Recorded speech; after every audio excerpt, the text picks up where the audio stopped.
السلام علیکم۔ جیسے کہ آپ جانتے ہیں کہ میرا نام ڈاکٹر آصف توصیف ہے اور میں آپ کا کولیگ ہوں۔ آپ کو معلوم ہے کہ اس وقت ہمیں کورونا کی وبا کا سامنا ہے اور اس میں اللہ تعالیٰ نے ہمیں موقع دیا ہے کہ ہم انسانوں کی بہتری کے لیے اور ان کی حفاظت کے لیے اپنے فرائض انجام دے سکیں۔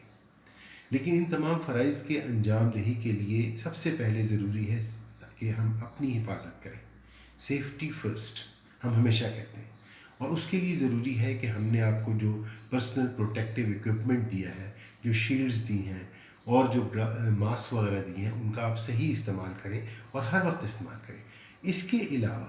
آپ نے تمام انسانوں سے، چاہے آپ کے وہ گھر والے ہوں، آپ کے دوست ہوں، آپ کے کولیگز ہوں، سب سے آپ نے 3 سے 6 فٹ کا فاصلہ ہمیشہ رکھنا ہے۔ یہ ذمہ داری تو اس وقت ہر انسان کے اوپر ہے اور ڈاکٹروں کے اوپر تو زیادہ ذمہ داری ہے۔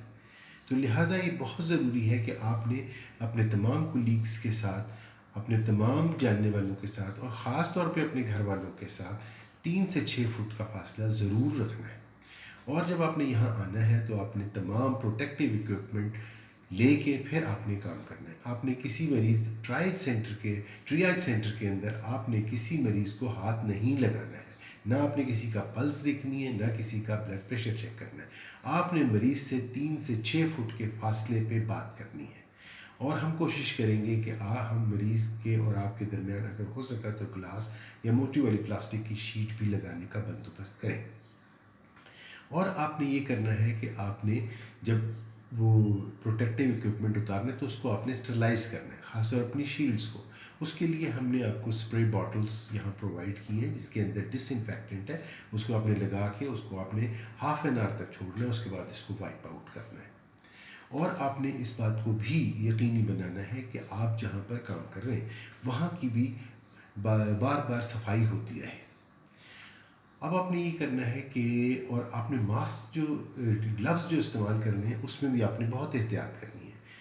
میں دیکھ رہا ہوں کہ گلوز لوگ پہن کے اور سارے کام کر رہے ہیں، فائلیں بھی کھول رہے ہیں، لکھ بھی رہے ہیں۔ گلوز کا استعمال یہ نہیں ہے۔ آپ نے نارملی گلوز نہیں پہننے، آپ نے صرف گلوز اس وقت پہننے ہیں جب آپ نے کسی کنٹامینیٹڈ چیز کو ہاتھ لگانا ہے، جب آپ نے پیشنٹ کو ہاتھ لگانا ہے، جب آپ نے کسی ایسی سرفیس کو ہاتھ لگانا ہے جو کنٹامینیٹڈ ہے، اور اس کے بعد آپ نے وہ گلوز ضائع کر دینے۔ گلوز پہن کے صبح آگے گلوز پہن لیے اور آپ نے اس سے سارے کام کیے، اسی سے فون کیا، اسی سے دروازے کھولے، اسی سے چارٹ کھولے، اسی سے لکھا، یہ بالکل غلط ہے۔ یہ اس طرح ہم انفیکشن کو پھیلائیں گے، کنٹرول نہیں کریں گے۔ تو یہ بات اچھی طرح سے سمجھ لیں۔ پھر یہ ہے کہ یہاں پر جو مریض آئیں گے آپ نے ان سے ساری ہسٹری لینی ہے، اور اس کے اندر جو چیزیں اہم ہیں وہ یہ ہیں کہ جو کورونا کے پیشنٹس ہیں وہ کیا ہوتا ہے، ان کو سردی دے کے بخار ہو رہا ہوتا ہے، ان کو خشک کھانسی ہو رہی ہوتی ہے، کھانسی کے ساتھ ہو سکتا ہے کہ ہلکا سا خون آ رہا ہو، اور ان کو سر میں درد ہوگا۔ یہ بھی آپ سے کہا جائے گا کہ بہت زیادہ ایک دم سے کمزوری ہو گئی ہے، بے ہوشی سی طاری ہو گئی ہے، ہونٹ نیلے ہو گئے ہیں، ہاتھ پیر نیلے ہو گئے ہیں۔ اور کورونا کے ساتھ ایسا بھی ہو سکتا ہے کہ لوگ متلی، الٹی اور دست کے ساتھ پریزنٹ ہوں، اور اس کے علاوہ ایٹیپیکل پریزنٹیشن چیسٹ پین کے ساتھ بھی ہو سکتی ہے، جو اگر آپ ای سی جی کریں گے تو ہو سکتا ہے کہ بالکل ایکیوٹ انٹیریئر ایم آئی آپ کو لگے، اور یہ بھی ہو سکتا ہے کہ مریض آپ کو کہے کہ مجھے جو ہے وہ سینے میں پریشر فیل ہو رہا ہے، دباؤ فیل ہو رہا ہے۔ تو یہ ساری چیزیں آپ نے اپنے ذہن میں رکھنی ہیں۔ تمام ایسے مریض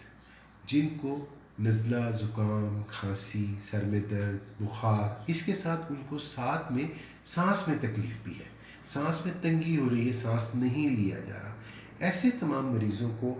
آپ نے ٹیسٹ کے لیے ریفر کر سکتے ہیں، مگر اس سے پہلے آپ نے اپنے سینئرز کو انفارم کرنا ہے اور اپنے ان سے کنسنٹ لے کے انہیں بتا کے تو پھر آپ نے مریض کو بھیجنا ہے۔ اور جب آپ نے مریض کو بھیجنا ہے ٹیسٹ کے لیے تو آپ نے اس کو یہ نہیں کہنا ہے کہ آپ کا یہ ٹیسٹ ہونا چاہیے، ہم آپ کو اس ٹیسٹ کے لیے بھیج رہے ہیں۔ آپ اس کو کہیں کہ ہمیں شک ہے کہ آپ کو کورونا ہو سکتا ہے،